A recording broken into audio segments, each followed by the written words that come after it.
Hi, I'm Annie Botticelli, and this is the Storyteller Forecast for Gemini for November 2017. Go to my website, anniehelpsyou.com, check out my blog, and check out my new school, my Astaria School of Practical Magic, where I help you use ancient and scientific wisdom to bring the magic from the ethers into your practical, mundane reality. So what's going on this month? We're still in this open window for half of the month for pushing things forward. This is the second to last window that we're going to have before that crazy wall of personal planet retrogrades that starts in March of 2018.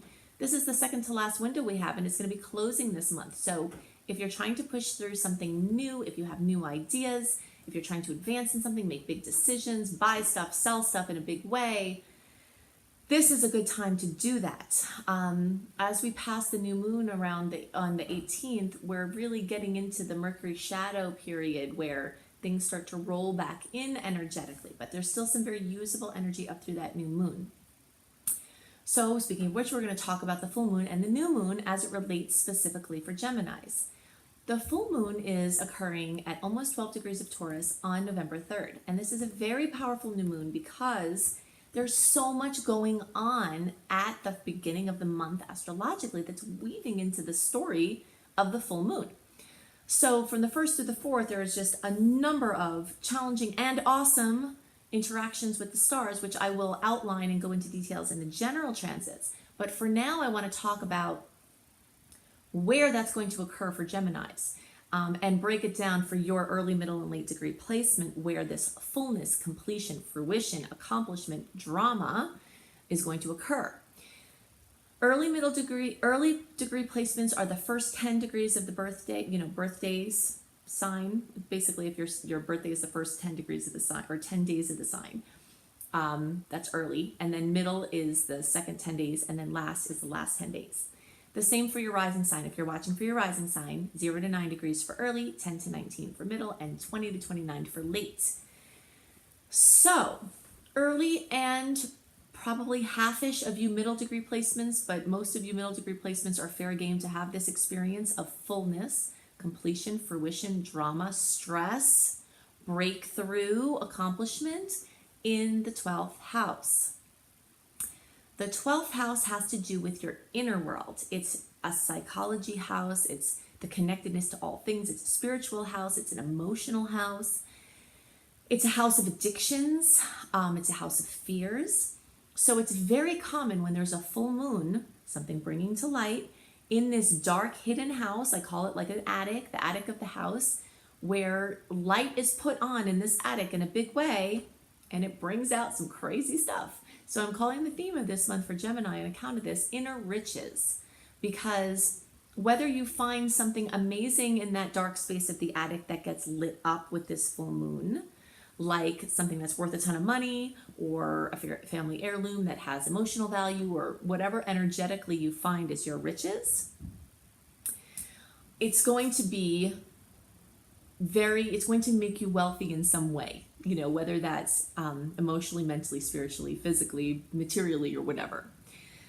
It could be that a great fear comes to light, and that still will bring you so much richness because sometimes we have to have these things get brought up to look at them so that they pass. One of the great things about full moons, especially when they're not eclipses, which in this case, this is not an eclipse, is that whatever the drama is, whatever the fear is, it may feel very deep and be very profound, but the stress and drama of it is usually short-lived. So no matter how big the thing is that comes up, this too shall pass, And so just, look for it. If you do inner work, if you're into inner work, inner work is one of my favorite things to talk about. I think when people do inner work, and not only I've worked with thousands of people individually, and I have seen that the people who are asking these bigger questions and holding themselves energetically accountable on the inside for their creations on the outside, and then working on the inside to transform the outside, that they're able to get the better end of astrological transits, and the ones that are stressful, they can do something with, something productive, something permanent, instead of just living through them, and that's what I'm all about. So why would you want to just live through something stressful? It makes more sense to use it as a catalyst for fuel to push on through a matrix to a whole better experience. And you have so much opportunity to do that here with this fear coming up, or addiction, or something being brought to light from the dark. It could also be a secret from somewhere. Someone has a secret and it's brought to light and it's stressful, but it helps you out. So the rest of the middle degree and the late degree placements are going to have this fullness, completion, fruition, drama, need for attention, need for focus on the house of friendships. You may have a friend in need. You may have a blow up with a friend. You may have a friend come visit that you haven't seen in forever. You may have a wonderful breakthrough with a friend. It could also have to do with acquaintances, groups, teams, large organizations, humanitarian efforts, internet-based businesses or projects, or anything having to do with technology or scientific advancement.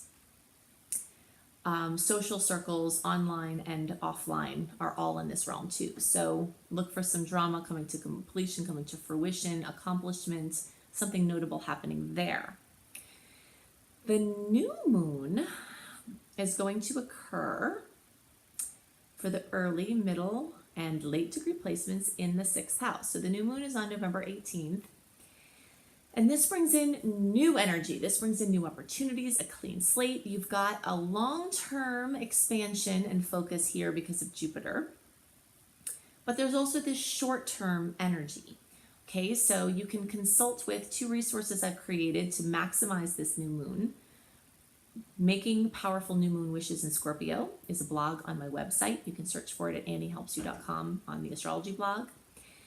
Also, I think there's a link for it right underneath this video that I put there. So, or you can go directly to the website. The other resource is a video you can search for on my YouTube channel. I think actually if you put in any search engine, Making Wishes Come True, Annie, it will pull up this video that helps you to use astrological power periods like the new moon to make wishes come true. So you can use the blog and the video in conjunction with each other to maximize the new moon wishes. So the energy of the 6th house, where this new opening is coming, has to do with a bunch of different things. The 6th house is your daily experience. So if you go to an office, your office dynamic, your office experience will be there. New office opportunities, new work opportunities. Self-employment or self-employed people, you might get a new job or a new opportunity or expansion of your schedule in a wonderful way. So expansion is a relative term. For some people, the new opportunity could come in working less because you've been too busy. And for some, it could come in working more because you want more business. So in any case, it's new opportunities with your work. This also has to do with your diet, your nutrition regimen, medical diagnostics. So it makes it a good time to go deeper into things like genetic testing, and especially with Jupiter, there is a long-term transit. I just recently had Jupiter transiting in my 6th house, and holy mackerel, I cannot tell you how many health things were brought to light from that transit. So you're in a short and long-term opportunity of excavating causes for health issues, and genetics are going to turn out to be very relevant. So things like the 23andMe genetic testing, or even ones that are more advanced, labs, diagnostics, meditation, trying different diets. Listen to your body is one of the big messages of this time, which a lot of people don't listen to their bodies. They just listen to what other people tell them to do. If you pay attention when you eat something, your body will tell you very clearly if it likes it or not. So following what your body needs, you'll wind up creating the diet that works best for you. And this is a nice time for new opportunities there. Let's see. There's also going to be a Jupiter-Venus conjunction on November 13th. This is very auspicious for partnering, for marriage, for money, big money things. And it's occurring for you in this 6th house. So it could very much have to do with a money deal, if you're self-employed, or advancement with work if you have a job. The 6th house also has to do with pets. So something could come up with a pet. A new pet is a very strong possibility for many people with this placement. If you're going to get a new pet, do your best to get that new pet by the new moon, the 18th or so, because once we get into the Mercury shadow period, that's more of a short-term energy. Of course, there are plenty of people that got a pet during a Mercury retrograde cycle, and they still have that pet long term. But what I can say is it increases the odds of a short-term experience. When you get something new in a Mercury retrograde cycle, even if it's in the pre-retrograde phase, it increases the odds for a short-term experience. When you get a pet, unless you're fostering them, you want to have a long-term experience with your pet. So if you get a pet as a foster during a Mercury retrograde cycle, they're more likely to become a permanent pet, you see, because you thought it was going to be short-term and then it changed. So if you want to get a new pet, there's lots of amazing energy around that in the short term and the long term. Just try your best to stay away from the retrograde process, because we want your pet to find its forever home. Okay. So the sixth house is also very directly related to health regimens like yoga, meditation, anything that you do in those sectors. So starting a new meditation process, starting yoga, doing anything related to yoga, meditation, alternative healing, medical, anything is very much supported with this new moon for you. So these are the things I'm thinking about for Gemini this month specifically. I want to go into great detail with a play-by-play of the transits that are coming up for the month of November that I think are relevant, what is happening, what you can expect from that, how to best use those energies. So we'll go into all those details now. So the theme of the month for all signs for November 2017 is Train Your Inner Hero. And this is on account of a bunch of aspects with Chiron. Chiron is an asteroid. It's named after a gentle centaur in Greek mythology.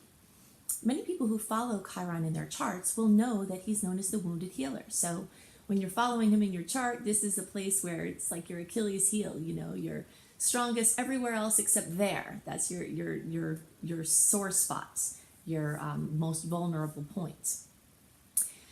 But there's another aspect of Chiron that's lesser known, and that is that he was a trainer of heroes. Many of the figures in Greek mythology, the heroes in Greek mythology that won these victories that we've heard about all this time, they were trained by Chiron. And so as we have aspects with Chiron, challenging and more soft, we have this wonderful opportunity not only to work on this tyrant-victim polarity that comes up so readily on the earth plane. That's another piece of Chiron, is to remember that when we feel like someone is being a tyrant to us, then we're automatically a victim, and vice versa. So the belief in any point of that polarity brings perpetuation of the dynamic back and forth and the role-playing back and forth. So Chiron assists us to transcend these energies and to drop the story of victimhood and plant the seeds of empowerment. And it also assists us in training our inner hero. So a great trainer will use our weakest spots as not only places to fortify, but also places that make us different than other people, that bring us gifts. So you may find many gifts in focusing on your vulnerabilities at this time from these aspects, and that's one of the themes of the month. So we've got lots of Scorpio energies continuing into this month, and they are going to continue to bring in the themes that they started in October of deep introspection, mysteries, research, psychology. Astrology is in there also from the psychological perspective. This is the house and sign, the 8th house, of other people's money. So inheritances, shared money, marital money, sweepstakes, winning, finding money, money coming from nowhere, debt, credit. All of these are themes that are going to be continuing to be brought up by the Scorpio energies this month. There are many powerful transformations awaiting with this energy, because Pluto owns that space of the deepest transformation, birth, death, rebirth. The phoenix rising from the ashes is a way that I always like to describe that energy. So we've got that energy present, but at the same time, this lighter, very different Sag energy starts to work its way in. And when Sag energy becomes present, we have the desire for action and movements, adventure and prolific expression. It's the sign of luck, and it's the energy of optimism, and also is a very strong intuitive, like following hunches to increase synchronicities, and increasing the breadth of our experience. Scorpio energy talks about the depth of experience, and Sag energy talks about the breadth. So we've got both of those going on this month. So you might find a lot of chances to spiral in and go deep, as we also spin out and go really wide.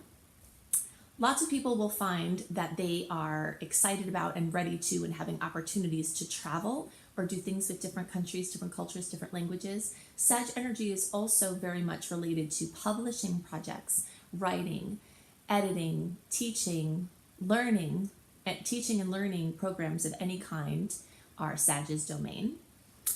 So, and just fun, Sag is a very easy, light-hearted, fun-loving sign. So you'll feel those energies start to roll in. In November, we are still in that window that started in September of this open time without personal planets being retrograde, but that's only through November 15th. November 15th, the Mercury retrograde shadow period begins. So Mercury doesn't go retrograde in November, but the shadow period starts on the 15th. So every day after the 15th, you start feeling that kind of the mishaps, the miscommunication, stuff with transportation, stuff with the devices coming up. And you can check out my video, Mercury retrograde do's and don'ts, on my channel, Annie Botticelli, Mercury retrograde. Also, you can just tune in to what's happening, and this is one of the most important things that I'd like to teach about astrology, is that you can hear about what's going on in the energies, but the more you start to match these dates with feeling into them, that's the biggest thing, because you will notice it.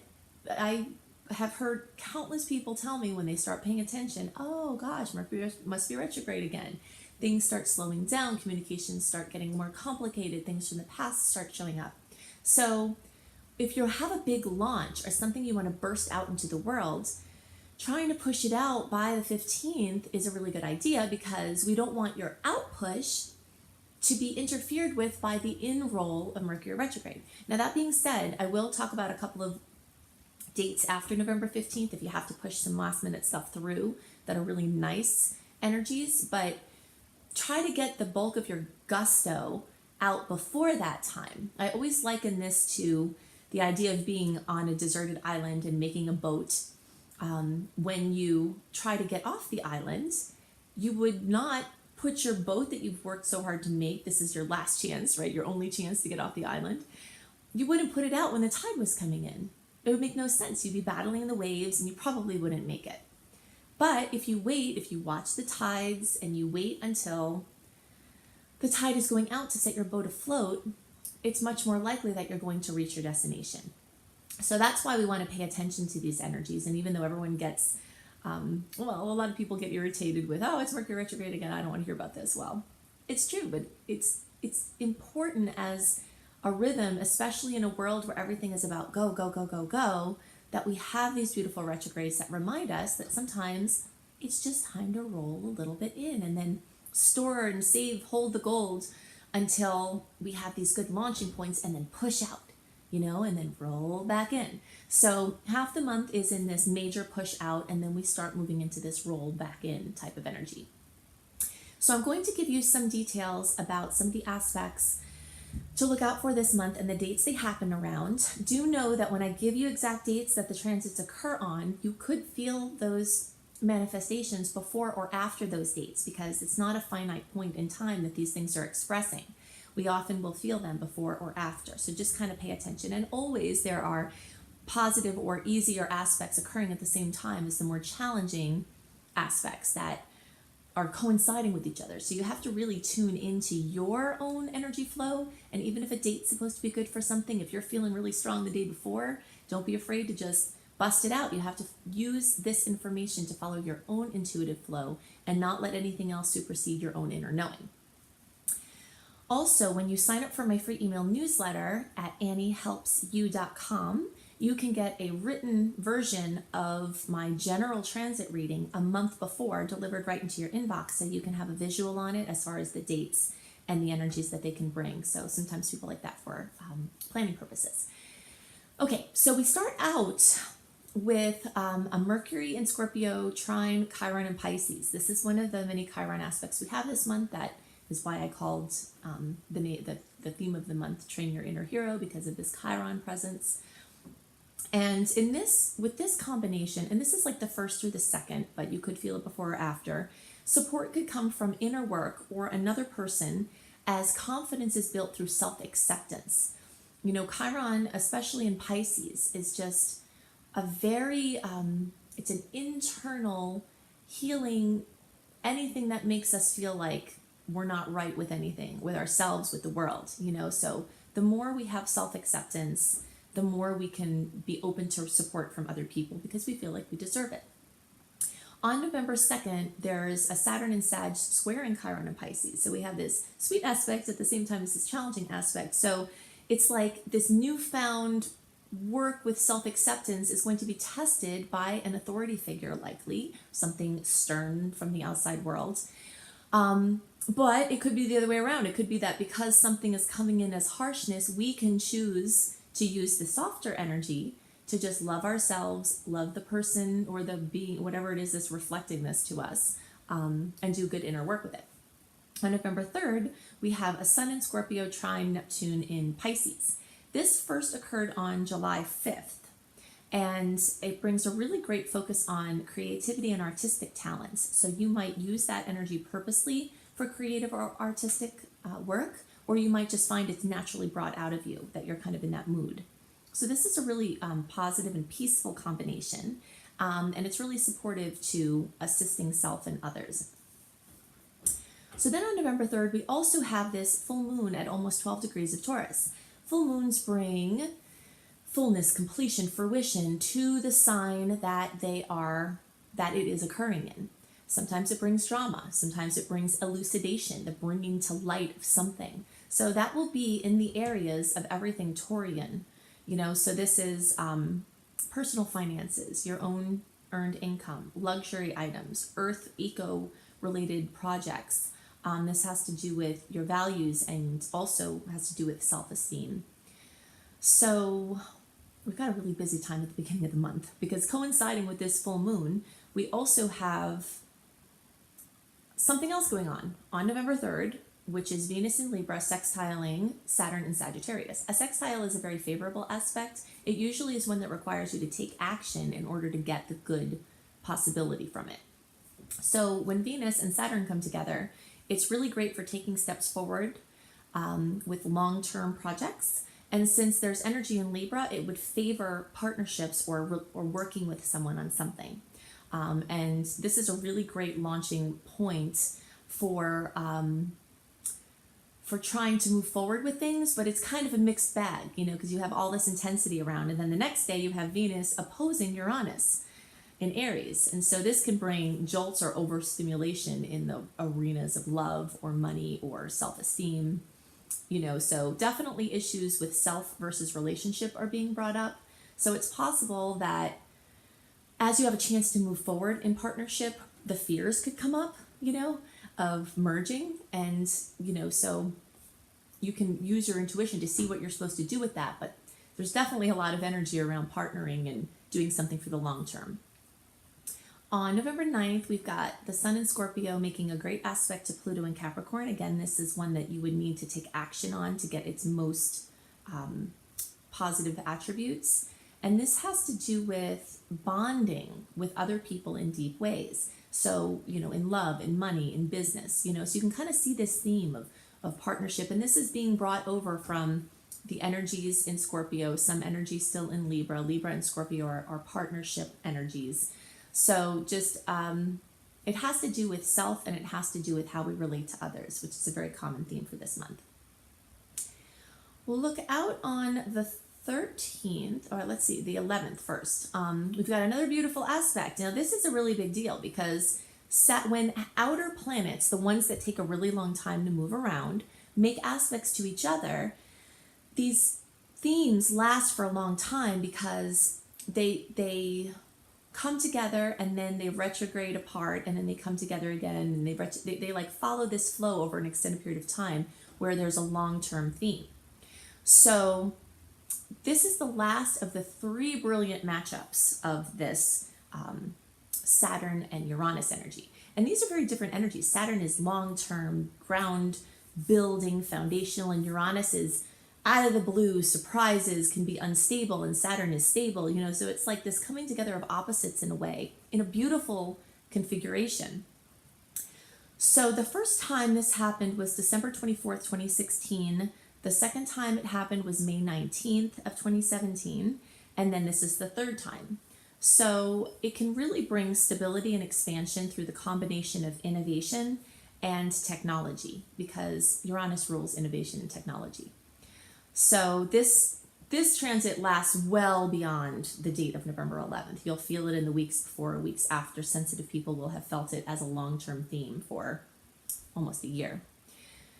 So on the 13th, we've got a really fantastic aspect for merging. There's so much energy that's really good for weddings, for partnerships coming together. Like I said, it's a mixed bag, because there's, the challenges and the fears that come with it, and maybe the red flags even.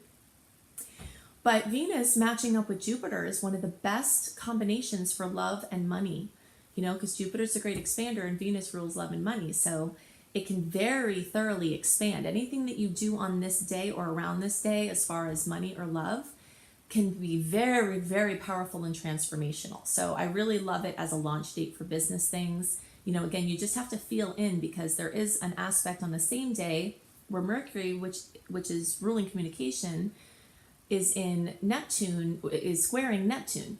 And that can mean you're not seeing things clearly, So if you've already done all of the work where you have to, do your testing to make sure everything is cool to move forward, then this could just be a little blip. But if you're just meeting someone at this time, there could be an intense meeting, either romantic or otherwise, but there's this piece where you're maybe not seeing everything really clearly as well. So you just have to look out for that. On the 16th, Venus in Scorpio is making a beautiful aspect to Neptune, and this is wonderful for emotions and intimacy. You can see our theme of this partnership and coming together continues. Now, if you are someone who is moving through this time and you're not merging with people in any way, that doesn't mean that the transformation can't abound prolifically, because Scorpio energy is very deep and can be very individual, even though it does represent the merging of energies as well. But an individual going on a deep transformational journey can very much embody this energy, because it's the story of going deep into the self as well.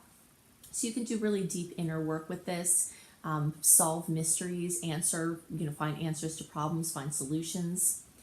There's a lot of different ways you can use this besides merging with other people.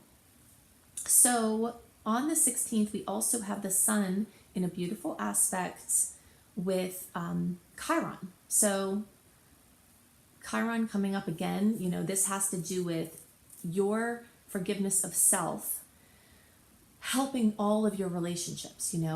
When it comes back down to it, to simplify so many things in life, we are mad at ourselves and we project it on other people, and everything becomes a mess. It's really simple. So self-forgiveness and anything we do with self-forgiveness can be very greatly assisted this month, and that's part of training your hero.